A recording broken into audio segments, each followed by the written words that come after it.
Sa pool sa video kung paano natangayan ng wallet ang isang babaeng customer ng kainan sa Las Piñas City. Ang suspect umasta pang customer din nung una. Nasa frontline na balitang yan si Dave Abuel.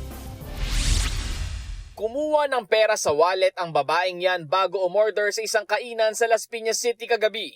Habang kausap ng babae ang cashier, isang lalaki naman ang pumasok sa restaurant at umasta pang uupo.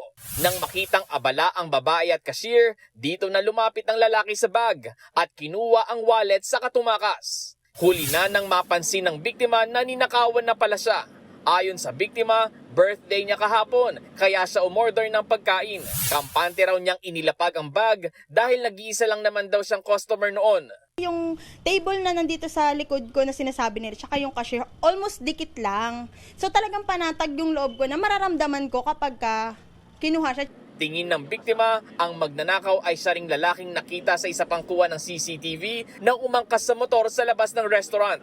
Posible raw nakasabwat din ng rider at dalawa pang sakay ng isa pang motor. Naisip namin na baka natiktikan niya na ako nung nag-withdraw ako.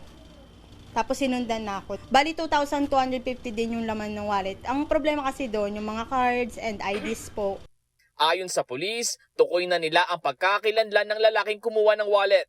Mensahe nila sa suspect, na-identify ka na namin na kung na pwedeng sumuko ka na dahil ikaw ay ipapollow up namin at hindi ka man makapagtago sa batas.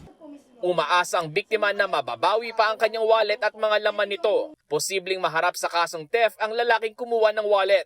Kinukumpirma pa ng mga pulis kung kasabwat nga ng lalaki ang rider at dalawang sakay pa ng isang motor.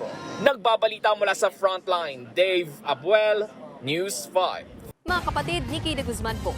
Para sa mga impormasyong dapat ninyong malaman, mag-follow at mag-subscribe na sa social media pages ng News 5.